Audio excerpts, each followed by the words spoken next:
Feche teus olhos.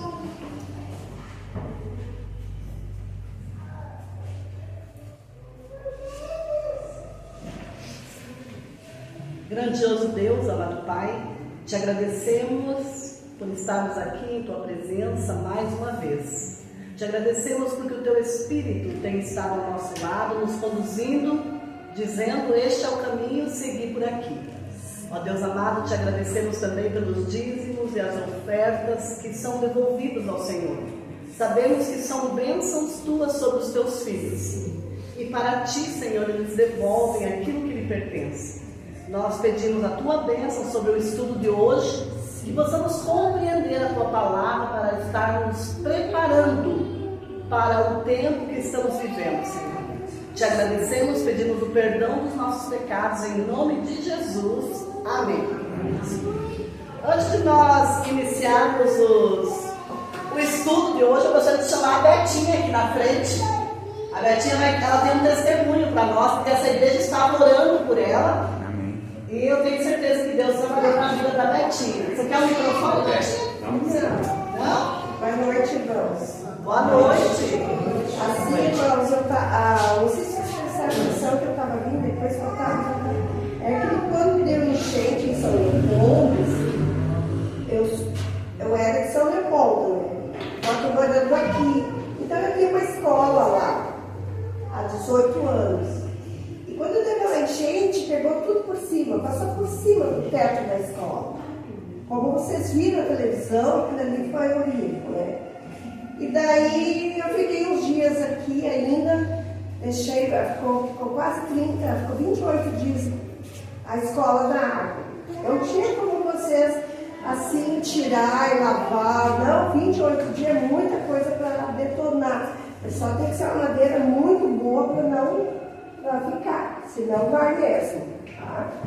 Então eu passei por essa experiência assim, mas a minha filha, quando eu vim para cá, a minha filha já se formou um ano antes de eu vir, e daí eu passei tudo para ela. Eu digo, agora eu me aposentei e vou descansar. Aí ela disse, mas a senhora não vem agora, a senhora não vem agora. Aí eu fui, acho que eu tive lá, mas não dava para entrar ainda, irmãos. Quando já estava quase no final, acho que uns 20 e poucos dias lá, não dava para entrar lá, só com a bota, eu não tinha nem levado bota, nem de bota dava. Ah, minha irmã, você tem que bota, não, sabe? Tá. Aí passei mais uma semana, daí eu fui. Quando eu cheguei lá, irmãos, a gente assim, tá na igreja, a gente tem fé, mas quando tu vê tudo assim, ó, para baixo, perna para cima, sabe? É horrível. Tá? Então assim, ó, quando eu cheguei, que eu olhei assim, eu pedi para Deus, quando eu cheguei, aquilo assim, eu vi tudo aquilo de Jesus, aí tu pensa assim, puxa, comecei de um tijolinho, botando um tijolinho, senhora, agora tem que ser de perna para cima, e agora? Gente, é muito dinheiro para botar uma coisa no lugar. Gente, vocês não têm ideia, irmãos, é só Jesus na nossa vida. Amém. Tá? Aí a minha filha orou, mãe, Deus vai nos abençoar, que te abençoou até aqui. E tudo que hoje a senhora vai ver com Deus vai nos abençoar, que essa nossa escola vai ficar muito mais linda do que ela era. Ela vai ficar melhor do que ela era. Aí que o pai pensa, mas como? Aí eu comecei a orar, irmãos, para que Deus... Agora eu estava ouvindo esse testemunho aqui, ó, e Deus tocou no coração de muitas pessoas, sabe? Nós somos 48 escolas conveniadas com a prefeitura, e muitas delas não conseguiram empréstimos. E muitas não conseguiram, assim, irmãos, o que eu recebi, não eu, várias, né? Mas não foi todas. Então assim, eu agradeço a Deus pelas orações de vocês e o que Deus fez por mim e ainda está fazendo. Amém. Tá? Gente, vocês não têm ideia do que eu estou ganhando assim de Deus. Amém. A escola é outra. Ela não é mais aquela. Entendeu? Eu chego lá e fico assim meio, será que eu estou onde era meu?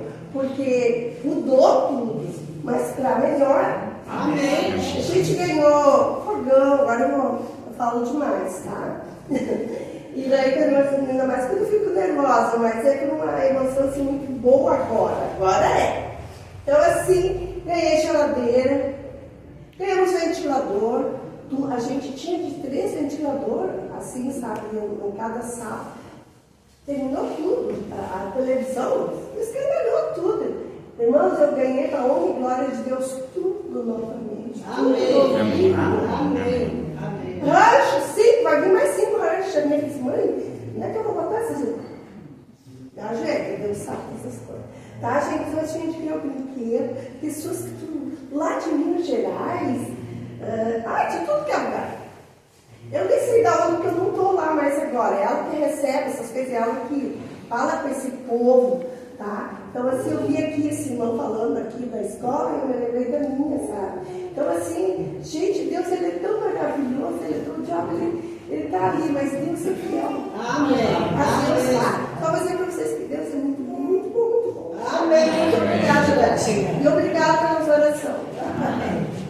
É isso que Deus gosta, né? Que nós testemunhemos aquilo que Ele faz por nós. Quando Deus faz uma coisa boa para nós e nós testemunhamos, isso fortalece a fé de outras pessoas que estão passando por aqueles momentos, né? Então, louvado seja Deus pela sua bondade. Estamos muito felizes com todos vocês que estão aqui, né? E hoje nós vamos continuar a nossa leitura de Apocalipse 11.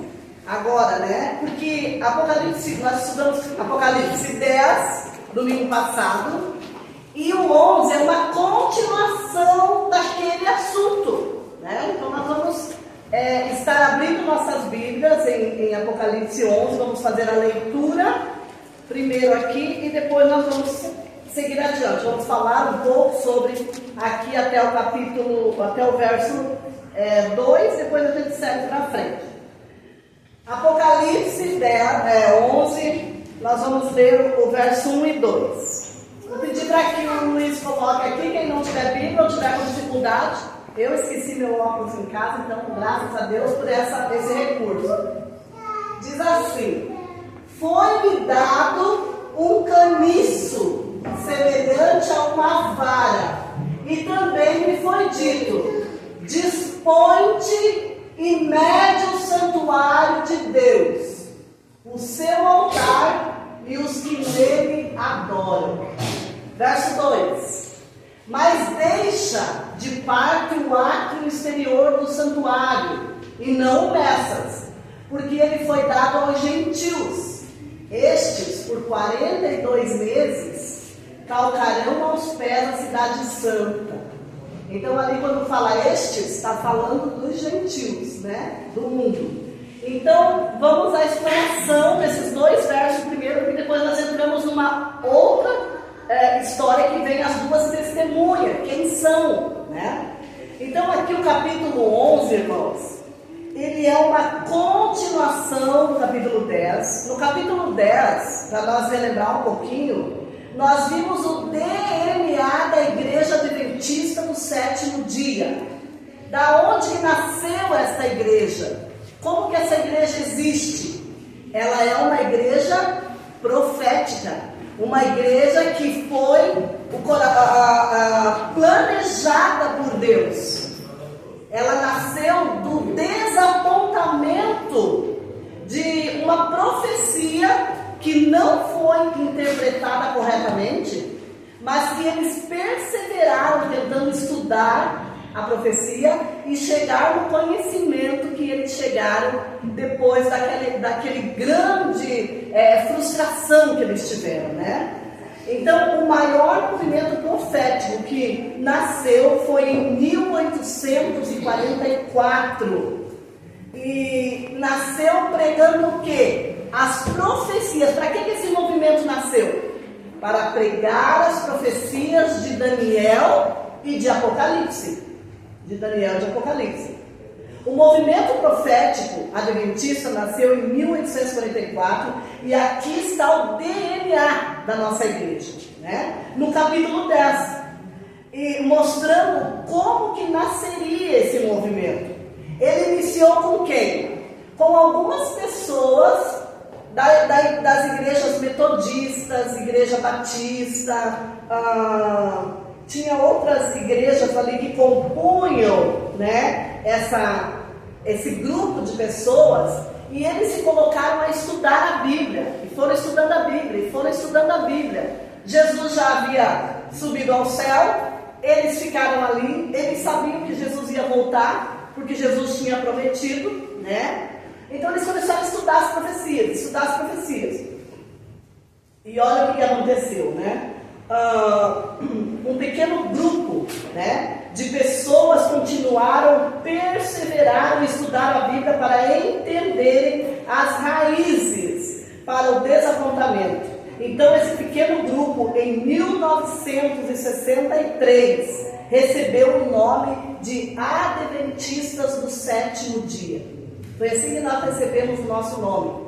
Quando as pessoas não desistiram de estudar a Bíblia, continuaram estudando a Bíblia, e eles chegaram àquilo que nós vamos entender agora, né? Deus anunciou que deveria acontecer no final dos 2.300 tardes. Lembram disso que nós estudamos? Haveria uma perseguição de todos os poderes da época em autoridade, poder papal, poder dos impérios, depois o poder papal, que veio perseguindo a igreja de Cristo, perseguindo os cristãos, e esse movimento ele durou 2.300 anos.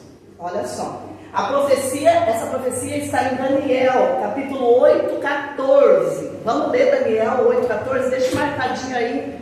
Vá para Daniel 8:14. Nós vamos ter que ler a Bíblia hoje para nós entendermos algumas coisas.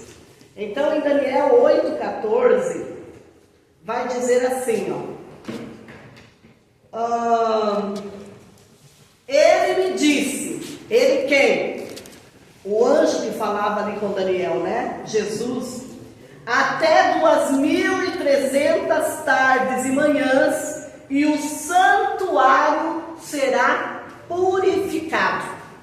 Então eles começaram a estudar.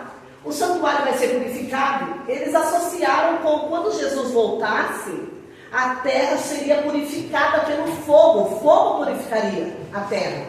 Então eles não entenderam o que era o santuário do céu. Eles achavam que Jesus estava voltando.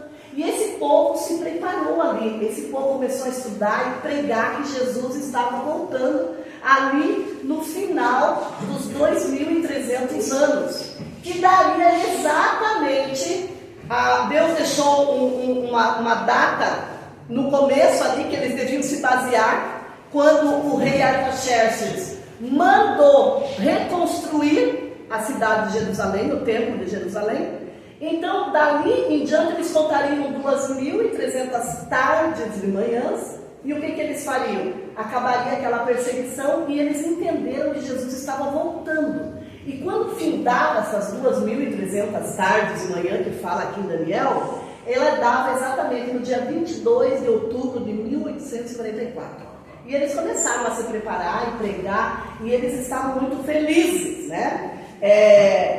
Olha só, então, o que aconteceria naquela data? A purificação do santuário. Mas eles estudaram, e infelizmente eles tiveram acertaram na data, mas eles erraram no evento, né? Então, olha só, era exatamente esse ponto que Guilherme Miller não entendeu. Eles estavam ali, esses grupos de igreja, essas pessoas eram lideradas por um homem chamado Guilherme Miller. Esse movimento se chamava um movimento millerita. Até então não tinha nome de igreja. Se você for na internet, algumas pessoas que não conhecem a nossa igreja vão estar falando assim: os adventistas, eles previram o fim do mundo, a volta de Jesus, em 1844, e eles erraram. E agora eles estão aí, continuam pregando essas loucuras. Se você for lá, como eles não conhecem a história, eles falam isso da nossa igreja. Mas, na verdade, a nossa igreja ainda não existia. Era aquele grupo de líderes religiosos, metodistas, conexão com Cristo, algumas igrejas ali da época, eles estavam juntos, unidos, orando e estudando para entender essa profecia. E eles entenderam que Jesus voltaria. Quando chegou nessa data e Jesus não veio, houve um grande desapontamento. Um grande desapontamento. Então, o que aconteceu ali? Ao passarem por esse desapontamento de Jesus não voltar naquele dia, muitos desistiram. Muitos não quiseram nunca mais saber de igreja. Eles estavam frustrados, porque eles estavam ali estudando, não aconteceu nada daquilo que eles pensavam acontecer, né? Então eles foram caluniados, eles foram debochados, eles passaram por humilhações, tá? Mas um pequeno grupo não. Muitas pessoas fiéis, com um desejo fiel no coração de conhecer a vontade de Deus, eles permaneceram estudando a Bíblia.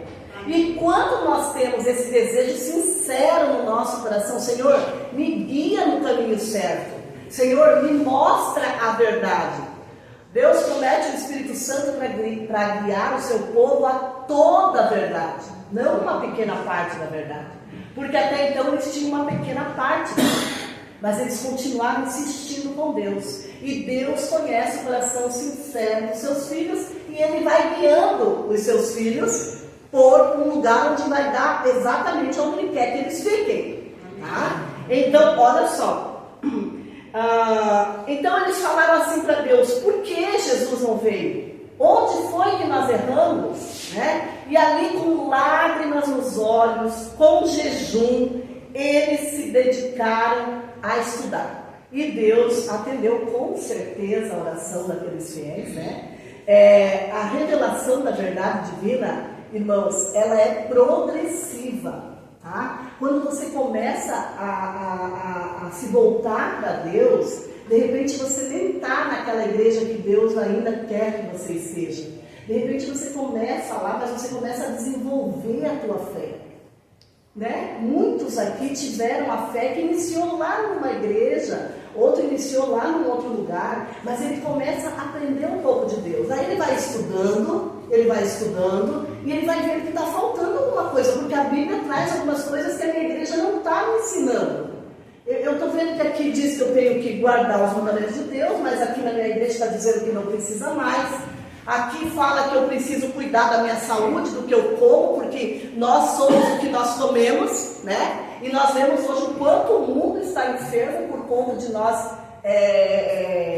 fazer as nossas próprias vontades, né? A gente não pensa no amanhã. Eu digo sempre para os meus filhos que tomam Coca-Cola, que comem miojo, que comem essas bolachas recheadas, que assim, ó, e como nós ainda comemos muitas coisas erradas, né? A gente gosta de muita carne, a gente gosta daquilo, o quanto isso é prejudicial para a nossa saúde. A mensagem de Deus, ela não salva nós apenas dos nossos pecados, mas ela nos salva por completo. Ela melhora a nossa saúde, ela melhora a nossa saúde mental. Olha o que o Seu pregou ontem aqui, né? O quanto as nossas dívidas nos fazem ficar irritados, mal-humorados, mal, não dormir, começa o relacionamento a desandar, as famílias desandar, tudo por conta do quê? De tudo aquilo que nós estamos envolvidos financeiramente. Quando a nossa vida financeiramente não está bem, nós não conseguimos raciocinar direito. Tudo começa porque você tem muita preocupação. Você tem muita preocupação. Então Deus quer restaurar a nossa vida por completo, né? Então aqui Ele foi dando essa sabedoria e foi revelando essas verdades aos poucos para os seus filhos, porque eles não conseguiam entender tudo.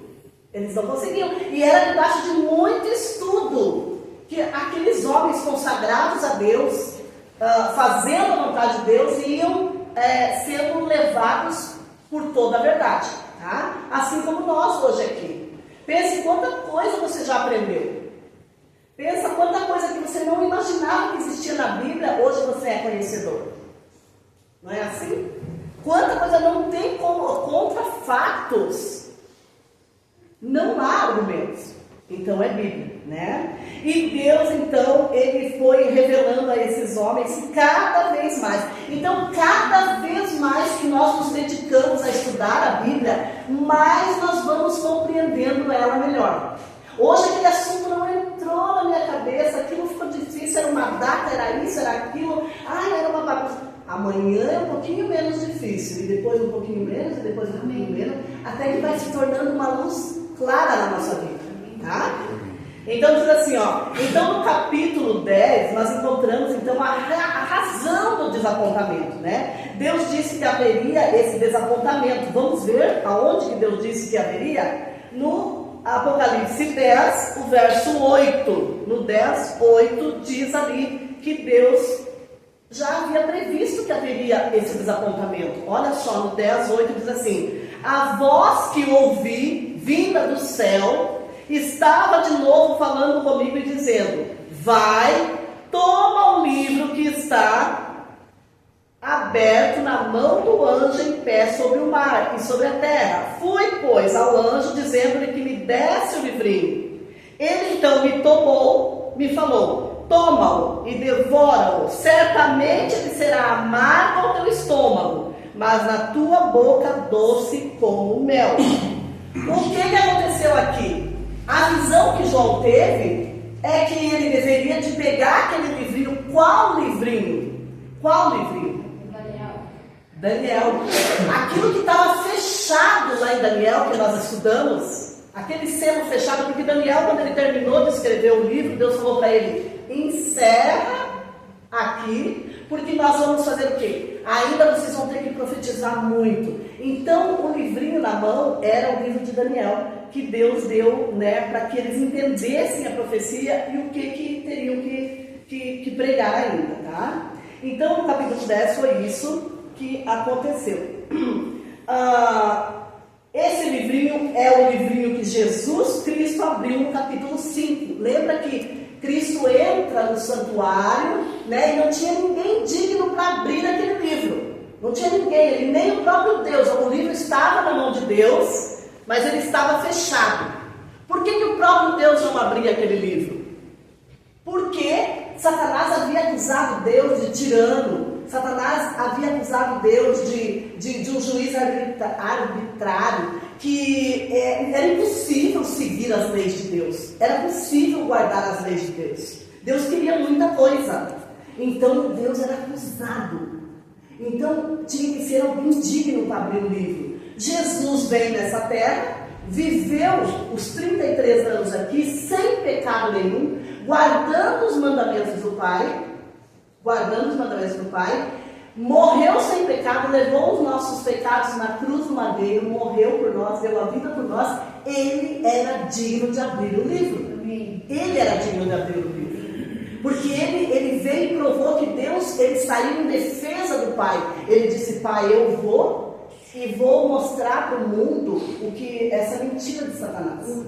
Então ele veio em defesa do Pai, morreu sem pecado algum. Jesus nunca disse uma palavra que fosse pecado. Uma ação de Jesus nunca foi pecado. Então ele era digno de abrir o livro. Então esse livro é aquele livro que está lá no capítulo 5, que quando Jesus entra no santuário, lá no céu, na sala do trono, ele pega o livro das mãos de Deus e agora ele começa a abrir aquele livro. E aí nós vimos ali, né, a primeira trombeta, a segunda trombeta, a terceira trombeta e assim por diante, os selos.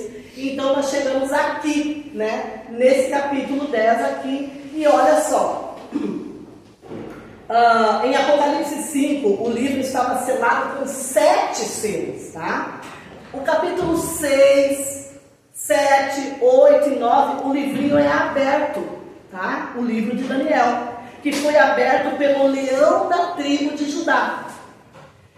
O livro selado de Daniel, que ninguém entendia. Aquelas profecias de Daniel, que Daniel não entendeu, que diziam a respeito do juízo celestial no tempo do fim.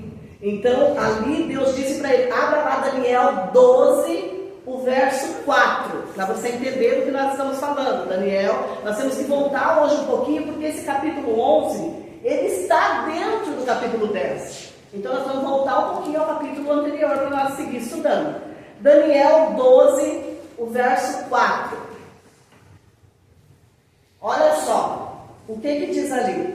Tu, porém, Daniel, Deus falando com Daniel, encerra as palavras e sela o livro. Deus tinha dado uma visão para Daniel, Daniel não entendeu, ele falou, não se preocupe, Daniel, porque não é para o teu tempo. Isso daqui vai ser para o tempo do fim. Olha lá, ó. Até o tempo do fim, muitos o esquadrinharão e o saber se multiplicará. O que é isso? Muitas pessoas vão estudar esse livro. Ele estava fechado na mente das pessoas. Ele estava aberto para ser lido, mas ele era fechado na mente. As pessoas não entendiam, porque era para o tempo do fim. Era para o nosso tempo agora, essa profecia. E ele diz ali que muitos iam esquadrinhar. O que é esquadrinhar uma coisa? É examinar, é cavar, é ir fundo, é fazer certinho, né? E o saber se multiplicaria. Vocês vão entender as profecias de Daniel, entendeu? E isso estava acontecendo agora, aqui no capítulo 10. Só que eles não entenderam ainda. Eles precisavam de Deus para poder entender. Então foi aquela decepção, né? E eles acabaram sendo ridicularizados por não compreender e tal. E então seguiram estudando, né? O anjo disse, fecha e sela as palavras deste livro, Daniel. Elas vão se cumprir no tempo do fim.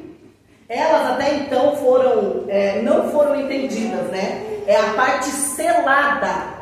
É aqueles selos que está lá em Apocalipse, tá bom? No capítulo 10, ele aparece aberto. Em 1844, Jesus entrou no santuário.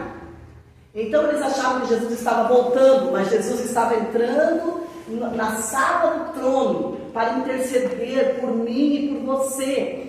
Jesus agora começa a interceder por nós, e nós orando e o Senhor intercedendo por nós. E olha só, esse livrinho tem a ver, tem um conteúdo da decepção deles, porque falava da mudança de Deus, de Jesus no lugar para o outro, para poder julgar, começar um julgamento na terra. Então você vai entender por que falou aquilo de medir o santuário, deixar fora o átrio, entendeu? Então eles entenderam de forma equivocada. Jesus não veio em 1854 e não foi a Igreja Adventista que errou essa profecia. Foi aquele grupo de líderes religiosos mileritas que não entenderam, e daí, só daí então, ainda demorou um bom tempo para que a nossa igreja nascesse com este nome, né? O que existia eram pessoas da igreja metodista, da Conexão Cristã e de outras igrejas que se reuniam formando um grupo. Eles começaram a ler este livrinho, que foi doce como mel na boca. Por quê? Quando eles leram a profecia, eles falaram, Jesus está voltando. O que seria mais doce do que a volta de Jesus? Não tinha nada mais doce do que a volta de Jesus. Pensa você ali, né, sabe quem não deseja que Jesus volte? Quem está tudo bem na vida. Os filhos estão tudo bem encaminhados, não tem nenhum filho na droga, na família está todo mundo com saúde, não tem ninguém ameaçado de nada, a vida financeira está fluindo. Você vai querer que Jesus venha para quê? Está tão bom esse mundo aqui, tem coisas boas ainda aqui, mas agora vá numa família, né, em que tem ali uma ameaça, que tem ali uma situação financeira ruída, que tem filho nas drogas. Vai perguntar para uma mãe que tem um filho nas drogas, que tem um filho preso, uma esposa que tem um esposo ali com dificuldades, ou vendo os filhos passar fome, se ela não deseja que Jesus volte hoje, para acabar com esse sofrimento, e viver uma vida eterna, e ter uma vida que nunca mais haverá pranto, nem luto, nem choro, nem dor. Não é verdade? É verdade. Sônia, você não desejaria que Jesus voltasse hoje? Só uma mãe, uma esposa, um marido, né? Vá lá na cama do hospital, aquelas pessoas numa fase ali difícil, se elas não desejam que Jesus venha e coloque um fim naquele sofrimento. A maior alegria da minha mãe, que ficou 5 anos numa cama, era ver Jesus voltando. Ela dizia, eu não quero morrer sem ver Jesus voltar, eu quero ver Jesus voltando. porque eu vou levantar daqui, porque eu vou andar, porque eu vou viver a vida eterna, né? Olha a esperança do cristão, né?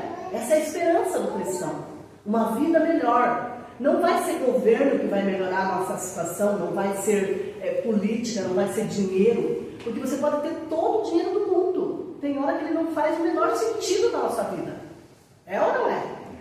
Então eles ficaram felizes. E aí Jesus não veio, aquele livrinho que ao comê-lo era doce na boca, agora se tornou amargo quando eles entenderam, simbolizado aqui, quando ele caiu no estômago, ele era amargo e foi uma grande decepção, era que Jesus não veio. Então eles devoraram o livrinho, não entenderam a profecia, Jesus não voltou, aquilo se tornou amargo. Amargo, decepção. A decepção sempre é amarga, né? Então a experiência da volta de Jesus foi um mel na boca daquele povo, estudioso, esperançoso. Eles estavam se preparando para o arrebatamento, né, com Deus. O verdadeiro arrebatamento, onde os anjos vão pegar os filhos de Deus e entregar para Jesus nos ares, para irem com Jesus para o céu, onde vão passar 1000 anos no céu e depois voltam para essa terra renovada e purificada. E aí que eles não entenderam. A terra vai ser purificada pelo fogo, então é isso que vai acontecer. Mas não, a purificação era do santuário celestial. Tá? No ventre ele seria amargo porque foi grande a decepção. Foram milhares que apostataram. O que é apostatar? Vocês lembram? Se afastar da verdade. Uma pessoa apostatada, ela está afastada da verdade, afastada de Deus. Então, muitas pessoas ali com aquela decepção, eles não quiseram mais saber de igreja. Ah, não, eu não quero mais saber de igreja, né? E não voltaram nunca mais. E mais um grupo de pessoas, né? Eles continuaram. Aqueles que perseveravam, Deus deu a conhecer a profecia, né? Então, o verso 10 se cumpre em 1844, precisamente no dia 21 de outubro. Mas Deus não focou no fracasso daquele povo. Deus não disse assim: olha, vocês erraram, eu dei todas as dicas para vocês fizeram eu perder muitos filhos porque vocês não estudaram. Não, Deus não fez isso com eles. Deus nunca age dessa maneira. Deus não age dessa maneira. Deus abraçou aqueles filhos que erraram ali e Deus começou a ensiná-los novamente, tá? Então Deus não deixou eles sem esperança. Assim como o cristianismo não morreu na morte de Cristo, porque o povo estava ali esperando que Cristo fosse o salvador da pátria. Agora o Cristo que eles confiaram morreu numa cruz. O cristianismo poderia ter morrido ali também? Poderia, mas foi ali que o cristianismo nasceu. Então, como o cristianismo não morreu com a morte de Cristo, também aqui essa experiência de estudar a profecia e não entenderem, ela não se acabou porque eles erraram, eles continuaram. Daquela tremenda decepção, daquele tremendo desapontamento, não morreu aquele movimento que estava aguardando Jesus nas nuvens do céu. Milhares deles permaneceram fiéis, estudando, buscando resposta e entendimento, e foi um conforto para os seus corações quando eles entenderam a profecia, o que aconteceu de fato em 1844. A profecia de Daniel explica: no final das 2300 anos o santuário seria purificado. E Deus levou eles a entender o que significava a purificação do santuário. Qual santuário? Não era o da terra. Você pode pensar, não, mas existia um santuário na terra. Mas não era o da terra, por quê? Porque no ano 70, o general Tito, isso é história, ele entrou em Jerusalém, destruiu o templo, ele arrasou com a cidade, não havia mais templo, no ano 70. Então, não poderia ser o santuário terrestre, era o santuário celestial. Por quê? A Bíblia prova que existe um santuário celestial. Existe um santuário onde Jesus está atuando agora como advogado e juiz. É lá que Jesus está. A obra de Jesus não acabou na cruz, irmãos. E é isso que essa igreja prega. Se nós concluirmos o trabalho de Cristo na cruz, pronto, aqui Jesus fez tudo por nós. Nós ficamos com essa mensagem capenga. Nós ficamos com essa mensagem pela metade. Porque daí então tá, Jesus foi, morreu na cruz, ressuscitou, foi para o céu, acabou. Acabou aqui. Mas agora a gente vai entender o que Jesus está fazendo. Jesus continua trabalhando por cada um de nós. Ele continua respondendo às orações. Ele continua intercedendo pela nossa salvação. Ele continua trabalhando na nossa vida. E é isso que essa igreja tem tentado fazer, explicar essa obra do santuário. Você não vai encontrar em nenhum outro lugar alguém que esteja estudando o santuário. E essa obra é importantíssima para a nossa salvação. Tá? Olha só. Então seria o santuário celestial, pois o terrestre era apenas uma cópia. Lembra quando Deus falou para Moisés: faça-me um santuário conforme o modelo que te mostrei. Aonde que Deus tinha mostrado para Moisés? Deus deu uma visão para Moisés e falou: olha, vê tudo como é que é aqui. Eu quero igualzinho, porque eu quero habitar no meio de vocês. O santuário, a igreja, né, que era o lugar onde a glória de Deus se manifestava, quando Deus vinha enchia aquilo de fumaça. E nós temos que ler essas passagens na Bíblia, irmãos, porque daí não fica um monstro de 10 cabeças aqui, porque você já tem uma noção, porque você está estudando o santuário. Então, Hebreus fala muito do santuário, Levíticos fala do santuário, e nós entendendo o santuário, a obra que acontecia aqui, nós entendemos o que Jesus está fazendo lá. O estudo do santuário é uma urgência nossa, é uma necessidade nossa. Nós temos estudos que falam só do santuário. E você pode pedir, a gente vai te arrumar e você leva para casa e você busca as passagens, você lê e você pede a orientação de Deus e você vai compreendendo. Porque aqui, em 40 minutos, nós não conseguimos fazer você entender uma obra que é... Não é assim? Então nós temos que nos dedicar ao estudo, tá? E diz assim, ó: a doutrina do santuário celestial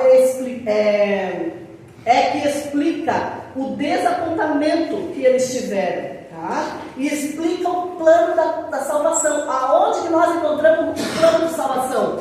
No santuário. No santuário, onde Cristo veio morrer por nós, e Ele vai agora para o céu, e lá Ele começa a interceder por todos aqueles que aceitaram o seu sangue, por todos aqueles que entregaram a vida a Jesus através do batismo. Jesus se torna advogado dessas pessoas. E no dia do juízo, Ele será o juiz dessas pessoas. E pode o nosso advogado nos condenar e nos eliminar, sendo que Ele faz tudo para nos absolver das nossas culpas, né? Se você pega um advogado, ele vai trabalhar em tua defesa. Então nós temos que nos apresentar diante de Deus através de Jesus Cristo. E essa é a obra do santuário, tá? Hebreus fala abundantemente sobre o santuário celestial, tá? Vamos abrir Hebreus 8:1. O que diz em Hebreus? Hebreus é bom. Hebreus 8:1. Hebreus 8, o verso 1. Hebreus 8 e 9 é tudo sobre o santuário. Leia, você vai ver como você vai descobrir coisas. Olha o que diz aqui, ó. A antiga aliança era o símbolo transitório da nova, agora superior e eterna, da qual Cristo é o mediador. Esse é o título ali. O que quer dizer isso? A antiga aliança era que morria um cordeirinho por nós.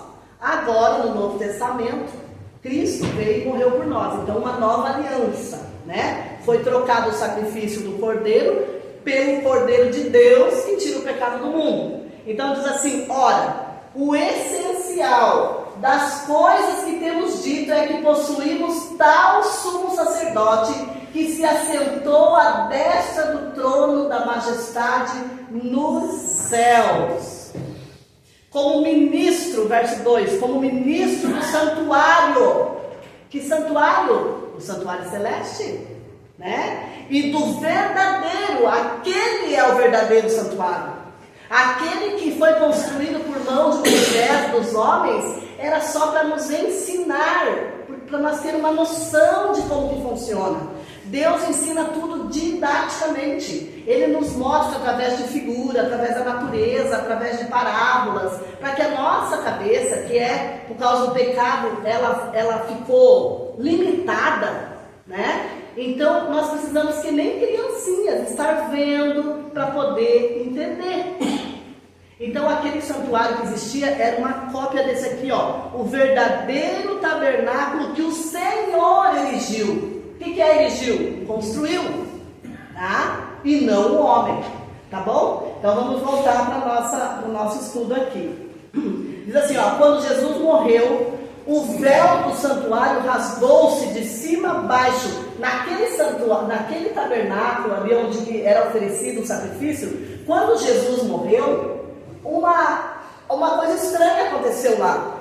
Aqui existia um véu que separava o lugar santo do Santíssimo. Quem que entrava lá no Santíssimo? Somente o sacerdote, o sumo sacerdote. Aqui entrava o sacerdote todos os dias e lá entrava o sumo sacerdote, uma vez por ano. Quando Jesus morreu, uma mão invisível rasgou aquele véu, mostrando que não adiantava mais matar o bichinho. Agora era o sangue de Cristo que iria fazer a diferença na nossa vida, ia nos resgatar do nosso pecado. E aquele véu que foi rasgado, irmãos, era impossível rasgar por mãos humanas. Ele era muito grosso, porque ele ficava um ano ali recebendo sangue daqueles bichinhos. O pecador chegava e trazia o cordeirinho, matava o cordeirinho, e o sacerdote pegava aquele sangue e jogava naquele pano branco, aquele sangue, como simbolizando, jogando os pecados em Cristo. Quem é alvo mais que a neve? Cristo. Então aquele véu ali, né, representando, então ele jogava aquele sangue. Imagine um ano aquele sangue sendo jogado ali, o mau cheiro que tinha, né? Sangue de animais, aquela coisa que era branquinha toda ali, aquilo ia, né? Sabe Deus que me fazendo? Pensa num dia de chuva, tuas cortinas já mofam tudo, fica tudo feio, né? Imagine aquilo ali. Então, quando Jesus morreu na cruz, o que foi cravado ali? Aquele sacrifício de animais. E é o que as pessoas não entendem hoje, pregam assim: não, nós não precisamos mais fazer nada, porque Jesus, quando morreu, ele acabou com tudo isso. Não, ele não acabou com tudo que Deus fala. Ele simplesmente eliminou a morte de animais. Agora era a morte dele que ia ter que fazer sentido na minha vida, porque na verdade um animal nunca tirou o nosso pecado. O que o animalzinho tinha para tirar nosso pecado, né? Mas ele simbolizava, ele apontava para o Cordeiro Maior, ele apontava para Jesus. Então, ali começou a estudar a obra do santuário, e eles foram compreendendo, né? Então, aqui diz assim, ó, voltando para o capítulo 10, então nós temos uma mensagem para ser pregada. E é isso que acontece agora no capítulo 11, tá? Apocalipse e Daniel estão centralizados no santuário. Você tem que estudar o santuário lá no Velho Testamento, e estudar Daniel no Velho Testamento, e estudar Apocalipse, para você ir juntando as coisas. Então, eu não sei fazer isso. Venha para cá que nós fazemos por você. Você vai pegar tudo mastigadinho e vai aprender, não é assim? Nós vamos estar ali estudando e trazendo para entrar na nossa mente. E ore a Deus, diga: Deus, eu não entendi nada, mas eu gostaria de entender. Esse assunto me chamou a atenção. O Senhor vai te assimilando, as coisas vão entrando dentro de você. A luz, lembre, a luz nunca chega, Deus não traz a verdade toda de soco para você. Ele vai te revelando, Lembra quando Jesus ia morrer? Ele falou algumas coisas para os seus discípulos e depois ele disse o quê? Eu não posso falar tudo para vocês. Vocês não estão preparados para ouvir, né? Então, eles ali não estariam mesmo. Se eles estivessem preparados para ouvir tudo que eles iriam passar, talvez eles tinham desistido por medo, né? Mas Deus vai dando força e capacidade. Então, agora nós vamos ver assim, ó, vamos ver como que ele termina no verso 11. Apocalipse 10, 11. Apocalipse 10, 11, nós vamos encerrar ali, porque nós recapitulamos tudo de novo para nós entender o 11 agora. Apocalipse 10, o verso 11, diz assim: então me disseram, é necessário que ainda profetize. Ali, então ele teve aquela decepção, o livrinho foi amargo, eles não entenderam nada. Aí o que o anjo disse para João? Então me disseram, é necessário que ainda profetizes a respeito de muitos povos, nações, línguas e reis. Tá? Olha só, o que termina ali. Eles estavam pregando ou profetizando a volta de Jesus. Não aconteceu, agora vem a nova ordem de Deus, né? Ele disse que eles teriam que pregar a toda nação, tribo, língua, reis. Mas o que eles teriam que pregar, né? Um movimento ali, então Deus disse para eles levantarem a cabeça, né? Eles não ficarem desanimados, porque eles tinham uma mensagem para pregar. Um movimento que estaria ali pregando o santuário. O santuário, tá? Então, todo aquele que entende as profecias de Daniel e Apocalipse, ele é chamado por Deus para ser um profeta, para pregar a mensagem do santuário. Falar para as pessoas o quê? Se achega a Jesus. Jesus está voltando. Jesus agora está ali no Santíssimo, intercedendo por você. É hora de você se arrepender dos seus pecados. É hora de você se entregar para Jesus. Não tem mais tempo. O tempo é curto. Esse povo que não tinha entendido, que estava pregando a volta de Jesus, agora ele tem que pregar o trabalho de Jesus no santuário e a volta de Jesus e o juízo. Tá? Então, olha só, Deus chama todo aquele que entende para pregar essa mensagem. Ele está profetizando aquilo que Deus disse para ele profetizar. Deus não está mandando profetas falsos dizer que você vai ser curado disso, que você vai ganhar um carro, que você vai ganhar uma casa, que se você der teu dízimo você vai ficar. Deus não está interessado na vida financeira de ninguém. Sabe o que Deus está querendo? Salvar nós urgentemente para nos tirar desse mundo. É isso que Deus quer. Quanto mais pessoas se entregar para Jesus urgentemente, mais rápido Jesus volta e Ele nos tira desse mundo de coisas ruins, de catástrofes, porque você ainda está vivendo num tempo bom, mas daqui para frente as coisas vão apertando, queridos. Daqui para frente as coisas vão ficando difíceis. Daqui para frente as coisas, como disseram lá na TV, daqui para frente é para trás, só para trás. Não adianta nós pregar paz para vocês. Deus diz assim: os pastores que estão pregando paz, paz, paz. Não há paz. Não há. O mundo está em convulsão. As nações estão em guerra. As catástrofes estão acontecendo uma atrás da outra. E Deus disse que elas não iriam cessar até o tempo do fim. Quando começasse, não iria mais ter tréguas. Então não adianta nós pregar para você não ter medo, nós pregar para você ou para você se entregar rápido por medo. Não! Você tem que tomar uma decisão consciente. Você tem que pôr a tua mente para agir com a vontade de Deus. Entendeu? Então olha só, agora no capítulo 11, Deus disse o quê? Que eles deveriam profetizar. E qual era a doutrina, o tema, né? O que eles deveriam pregar? O que eles deveriam pregar? Então vamos ler ali, o Apocalipse 11:1, novamente. Apocalipse 11:1. Apocalipse 11:1, por favor, para nós. Olha ali. O caniço era uma vara de quase 3 metros. Era usado, eles não tinham as trenas, eles não tinham os metros. Ele era medido por varas, tá? Então, ó, foi-me dado um caniço semelhante a uma vara, e também me foi dito: dispõe-te e mede o santuário de Deus, o altar e os que nele adoram.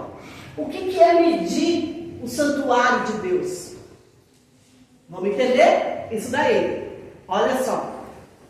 Medir o templo terrestre, será que era isso que Deus estava falando para João fazer? Não, né? Era o celestial. O assunto que eles deveriam anunciar era a mensagem do santuário. A atenção do povo deveria ser levada para o santuário, a obra de Cristo. Ali ele faz a obra do lugar santo e do lugar santíssimo. Ele atua como o juiz e como advogado. Ali ele intercede por você.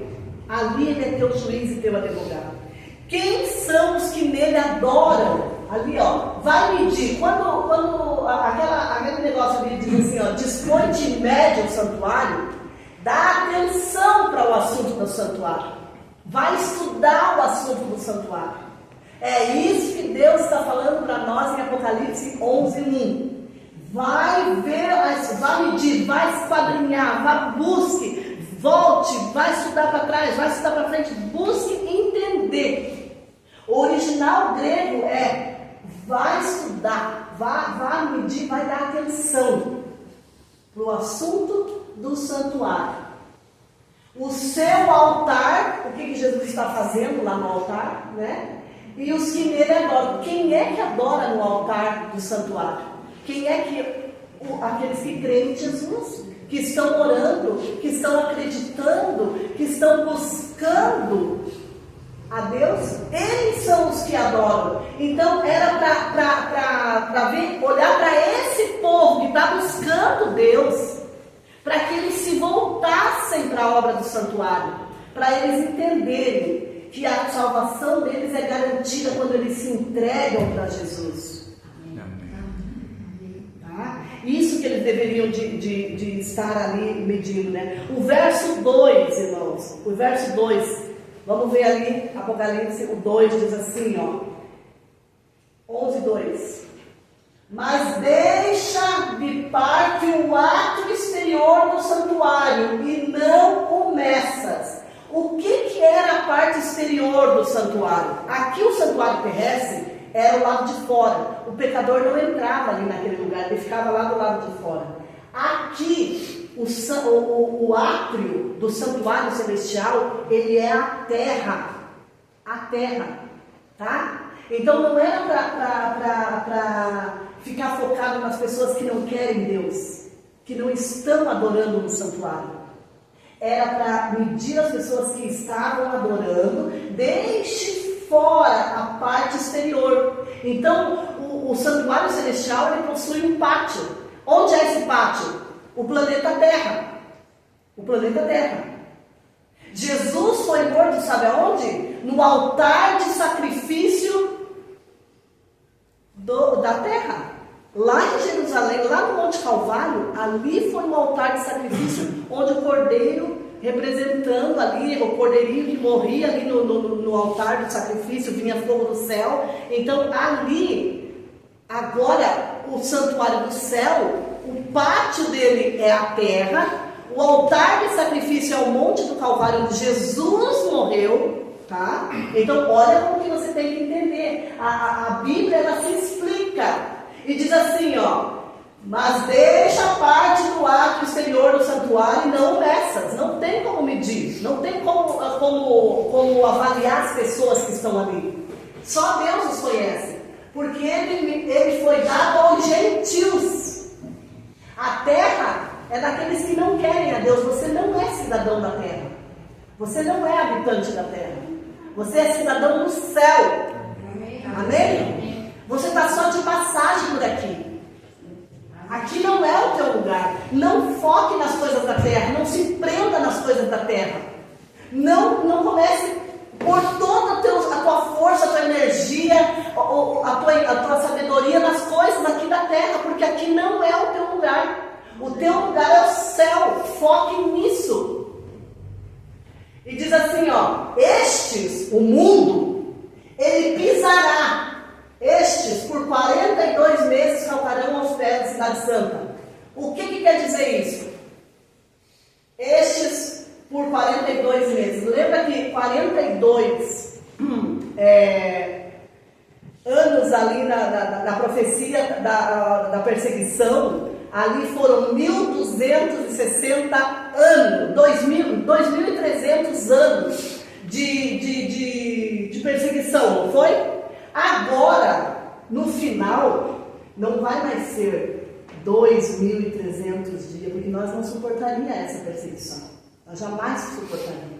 Agora serão 42 meses. Então seria 3 anos e meio. Por 3 anos e meio, a igreja voltará a ser alvo da perseguição de Satanás. Eles calcarão aos pés. Satanás pisará, tentará pisar na igreja, mas ela não consegue, porque o Senhor cuida da sua igreja. Amém. O Senhor cuida da sua igreja. E diz assim, o pátio não está no céu. Deixa eu ler aqui para você entender de novo, presta atenção. E a terra, o planeta Terra, assim como existiu um pátio no santuário e um altar de sacrifício, o pátio do santuário celestial está na terra. Foi o monte do Calvário, onde sacrificaram Cristo, o Cordeiro de Deus, onde nós sacrificamos o Cordeiro de Deus. Foi ali no monte do Calvário que o sangue do Cordeiro foi derramado para a propiciação dos nossos pecados. Você está entendendo a mensagem do povo, do desapontamento? Deveria profetizar ou pregar? A obra de Cristo no lugar santo. O pátio foi dado a quem? As nações. As nações. A Bíblia explica a Bíblia. Ela é sua fiel intérprete. Em vez de você buscar na filosofia, na ciência, no Google, explicação da Bíblia, busque nela mesmo. Estude o santuário. Estude as profecias de Daniel e também de Apocalipse. Aqui diz que eles pisariam, as nações pisariam. Então está falando da cidade de Jerusalém, que desprezou o Messias, que crucificou o Messias, o Santo de Deus. E você vai ver o que está acontecendo lá em Israel, nos lugares lá. Pisarão a cidade. Aqui está dizendo que novamente Jerusalém se tornará posse de jurisdição papal. Daniel 11:45 fala disso. Vamos ver Daniel 11:45? Daniel 11:45. Vamos confirmar ali. Daniel 11, o verso 45. Diz assim: armará as suas tendas palacianas entre os mares, entre o glorioso Monte Santo, mas chegará ao seu fim e não haverá quem o socorra. Aqui está dizendo que o rei do norte, representado pela besta, que nós vamos estudar ainda, porque você tem que entender a besta que se levanta do mar, a besta que se levanta da terra, a besta que se levanta do abismo, você vai entender, e que ela pisaria, olha ali, armará sua tenda palaciana entre os mares, e contra os mares, contra o glorioso Monte Santo. Então entre o mar e o Monte Santo fica Jerusalém. E esse poder novamente vai pegar aquele lugar como sendo seu. Por isso que fala que ele vai pisar a cidade santa. E diz assim, que ele armará sua tenda, ele vai tomar posse, ele vai dominar essa região, essa área, tá? Que está entre o Mediterrâneo e o Monte Santo. Essa área que está entre o Monte Santo e o Mediterrâneo é Israel. Israel. Tá? E devido a tantas essas guerras, esse poder vai acabar tomando esse lugar para si e comandando ali, porque sempre foi o desejo de Satanás mandar nas coisas de Deus, e o papado vai reivindicar domínio sobre ela. Mas neste tempo, quando ele estiver reinando, dominando, virá o fim. Por isso que vai durar só 3 anos. A Bíblia diz que se Deus não remisse, se Deus não diminuísse esse tempo, ninguém se salvaria.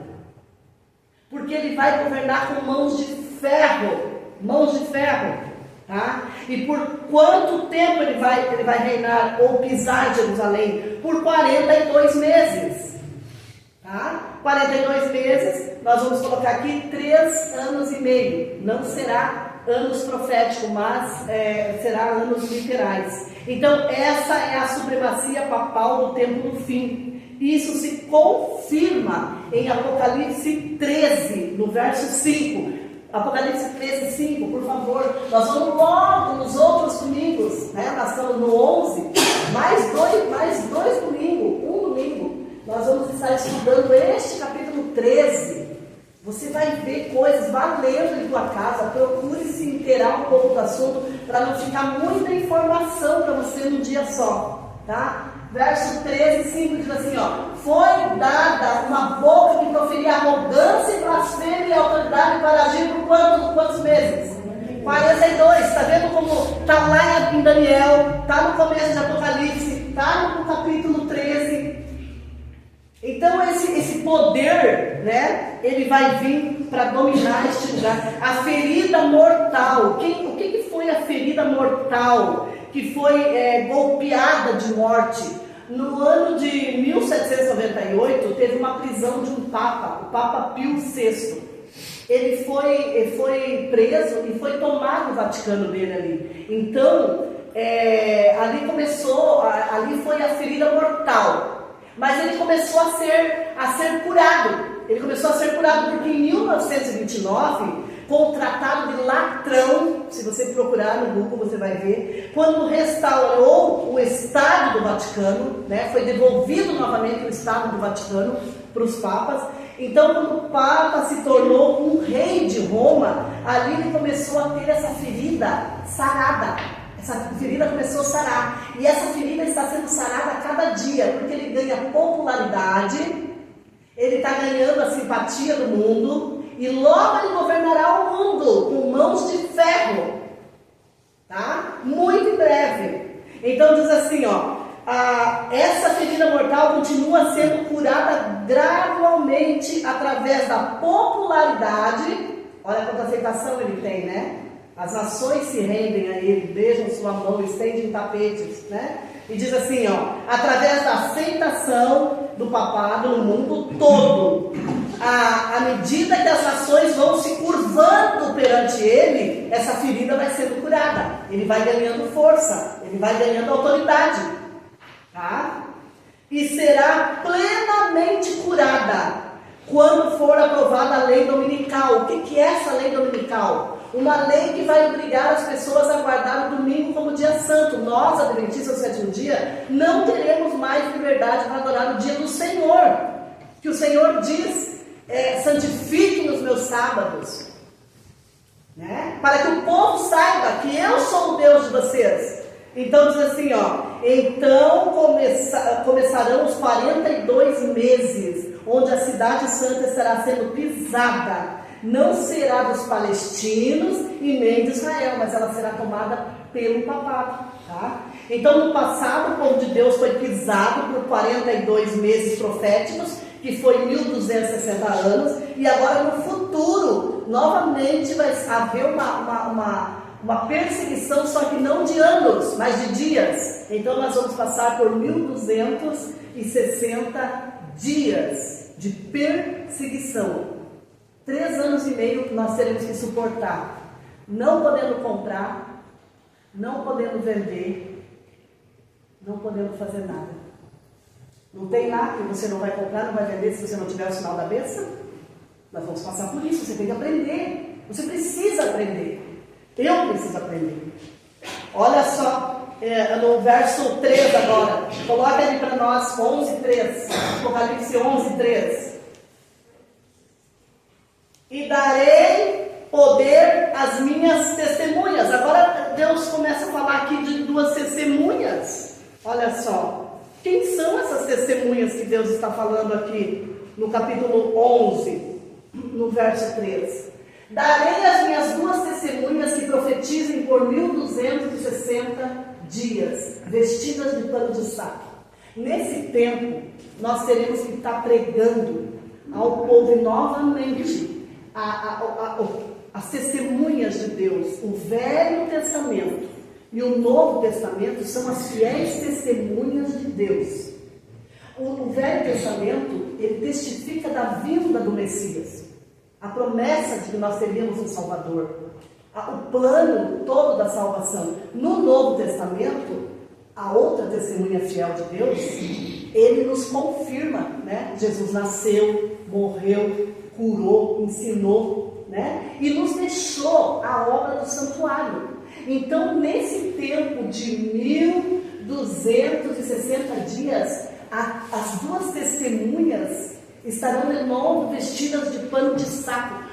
Quando uma pessoa se vestia de pano de saco lá atrás, quando ela estava humilhada, quando ela tinha que ser, né, ela estava ali envergonhada, a palavra do Senhor vai ser retirada novamente das nossas mãos. Por isso nós temos que aprender hoje. Nós não temos mais tempo, gente. Nós não temos mais tempo, porque está chegando esse tempo aqui, ó, que Jesus está falando aqui, ó, que elas vão profetizar vestidas de saco. Nós não teremos liberdade para falar em nome de Deus. Essa nova ordem mundial que está chegando, nós não teremos mais 230 países mandando, cada um fazendo o que quer, dizendo o que quer, tendo o que quer. Não! Nós teremos 10 grandes potências só. E essas 10 grandes potências, elas apoiam o papado. Eles se unem em Estado e religião. E o que um fala vira lei. E nós estamos dentro de um desses 10 reinos, porque serão só 10 reinos, abrange bastante países ali, eu não entendo muito de geografia, por isso não posso dizer para você, mas assim, ó, serão 10 grandes potências, e hoje nós já temos visto potências aí que falam em autoridade tudo, não é? Então, olha só, nós vamos passar por estudo desses negócios tudo, e ali, essas nações novamente vão fazer como a França fez um dia. O que a França fez em deixa eu ver aqui que dia, quando que foi aqui, que eu já falo para vocês o que aconteceu na França. A França, irmãos, eles retiraram, teve um ano em que eles retiraram a Bíblia, o casamento, o batismo, ninguém podia adorar. Eles queimaram todas as Bíblias em praça pública, se declararam como ateus, uma nação inteira, através de suas autoridades, pegaram todas as Bíblias e queimaram. Você não tinha mais liberdade para nada, em termos de religião. Eles elegeram uma deusa chamada Deusa da Razão, era uma prostituta. Eles fizeram uma imagem daquela deusa e faziam uma caminhada pelas ruas de Paris com aquela deusa, e entraram na Catedral de Notre Dame, e eles colocaram aquela deusa lá, e aquela deusa era a deusa da razão. Cada um fazia o que queria. Imagine como se tornou a França. Em 3 anos e meio, porque essa profecia também se aplica à França, tá? Se aplicou à França e vai se aplicar novamente ao mundo todo. Então, eles tiveram que voltar, depois de 3 anos e meio, eles tiveram que voltar a trazer a Bíblia, a fazer o povo orar, a aprovar o casamento, as famílias novamente, porque a França virou uma orgia total. Eles tiraram o calendário da semana, eles fizeram uma semana de 10 dias. Procure isso, irmãos, na história, no Google, procure, digite ali o ateísmo que foi. Eles eliminaram a palavra de Deus, e quando você tira a palavra de Deus, você elimina Deus. Então, o que eles fizeram? Uma semana de 10 dias, e nesse 10º dia eles iam no templo para fazer orgias e blasfêmias contra Deus. Olha do que o ser humano é capaz. O ser humano ele é capaz de coisas que você vai ver daqui para frente. As pessoas afastadas de Deus, elas não têm um mínimo de discernimento. Então, essas testemunhas que agora diz ali, ó, darei as minhas 2 testemunhas que profetizem por 1260 dias vestidas de pano de saco. É a palavra de Deus que nós teremos que estar pregando ao mundo. Aquilo que nós não fizemos agora em liberdade, nós teremos que fazer sob pressão. A Bíblia diz: o que vocês não fizeram de dia, durante a luz do dia, vocês terão que fazer na noite, que vai ser bem mais difícil. Tá?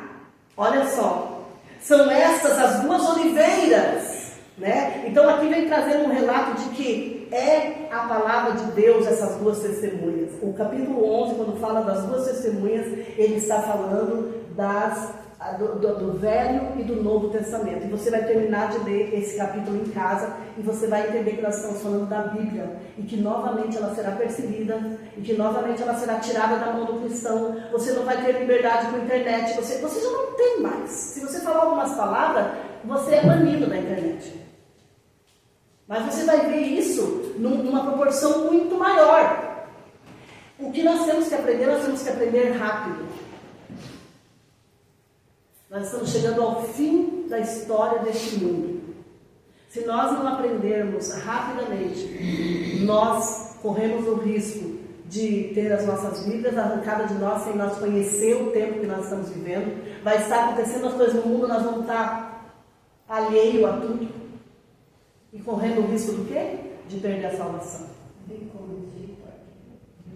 Nós precisamos focar. Se dedique a isso aqui. Se entregue a Jesus o mais rápido possível. Ah, mas eu não sei, eu estou esperando Deus falar comigo. Cristo está falando com você do primeiro dia que você pegou a Bíblia na mão. Ele está chamando você com urgência. Nós não temos mais tempo, isso está chegando ao fim. O mundo não se sustenta mais. Você vai ver daqui a pouco como que nós vamos estar. As tuas coisas não serão mais tuas. A tua fé não vai poder ser externada. E vai chegar um momento em que nós teremos que tomar decisões ao lado de Deus. Eu espero que você faça um pedido a Deus. Fala: Senhor, eu quero entender. Eu quero entender isso tudo. Eu quero viver isso tudo. Eu quero me entregar a Ti antes que seja tarde demais. Não se preocupe com o teu corpo, irmão. Se preocupe com o teu espírito. Ele vai reviver por uma ordem de Deus. Deus vai te dizer: levanta-te, né? Vem ser feliz para a eternidade.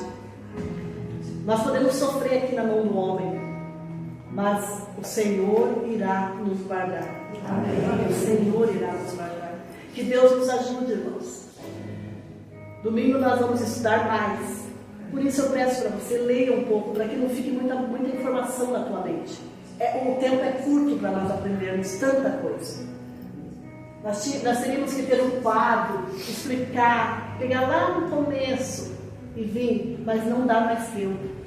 Ora a Deus para que você vá pegando e que você vá internalizando e que hoje, amanhã e depois você vá conseguindo juntar esse quebra-cabeça, porque os tempos estão esgotados.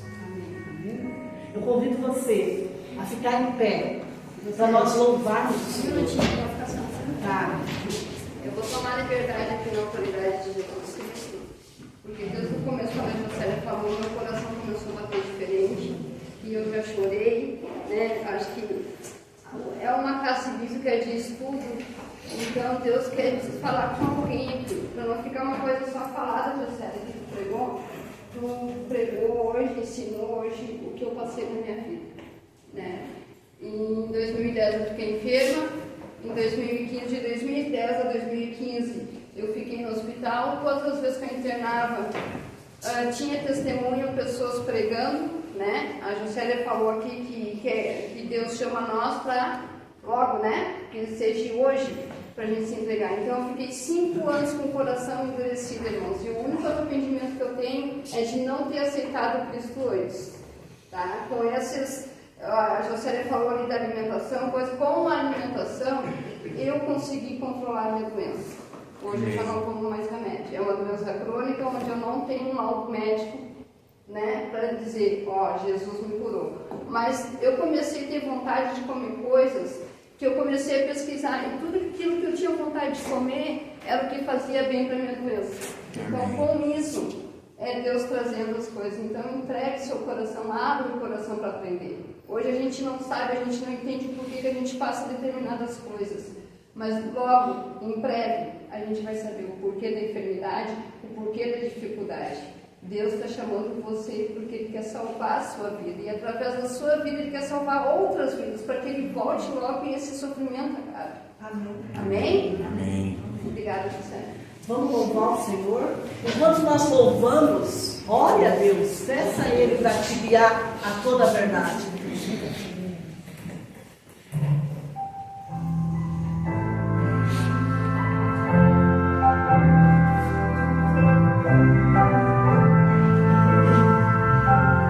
Pode erguer um pouquinho. Quem é o Cordeiro de Deus? Jesus, né?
Feche teus olhos.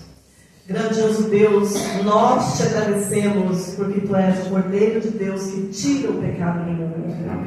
Jesus, muito obrigado pelo sacrifício, por ter morrido aquela morte vergonhosa na cruz do Calvário, para nos dar o direito, ó Deus, de ter a vida eterna, de sair deste mundo onde as doenças, as preocupações, as separações têm destruído a nossa mente, o nosso coração.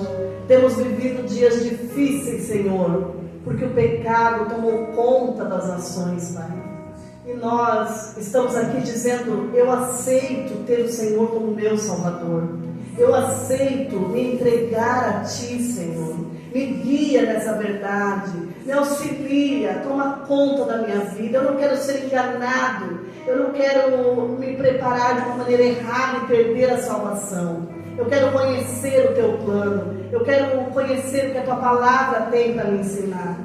Ó Deus amado, por favor, visita os corações sinceros nesse momento. As decisões que estão sendo tomadas de estar aqui no próximo estudo, para compreender um pouco mais. Sabemos que o tempo é corrido, que nós deveríamos passar a noite estudando a Tua palavra. Mas, Senhor, cada um tem as suas limitações, tem as suas diferenças. Precisa voltar para o seu lar, precisa descansar. Amanhã é dia de trabalho para aqueles que trabalham. Então, ó Deus, Que o teu Espírito nos ajude a compreender rapidamente o que precisamos compreender. Nós sabemos que muito em breve não teremos mais a tua palavra, não teremos mais as portas das igrejas abertas, nós correremos de um lugar para outro, mas não haverá mais a verdade para ser pregada. Ó Deus amado, que possamos aceitar antes que seja tarde demais. Que o Senhor venha ao nosso encontro, que o Senhor nos liberte verdadeiramente de nós mesmos. Nos ajuda, Pai, porque o único que impede o agir do Teu Espírito somos nós mesmos. Por favor, Senhor, tenha misericórdia de nós. Abençoa cada um que aqui está. Amém. Restaura a vida de cada um, a saúde de cada um. Faz, Senhor, a Tua vontade na vida de cada um. Eu clamo aqui, Senhor, pelas pessoas. Eu sei que o Senhor ama cada um que aqui está. O Senhor está abraçando e dizendo: filho, olha para mim, eu te amo. Meu Deus, por favor, que nós não venhamos a deixar passar essa oportunidade. Leva-nos em segurança para os nossos lares. Que nós possamos ter uma semana de vitória ao teu lado. E de decisões, escolhendo ficar do lado da verdade, Senhor. Nós te clamamos por esse milagre. Aqueles que aqui não estão por motivo ou outro, por enfermidade, Senhor, esteja visitando eles também. Que esta bênção os alcance, Pai. E que eles despertem para estar na tua presença antes que seja tarde demais. Nós te pedimos todas essas bênçãos em nome de Jesus.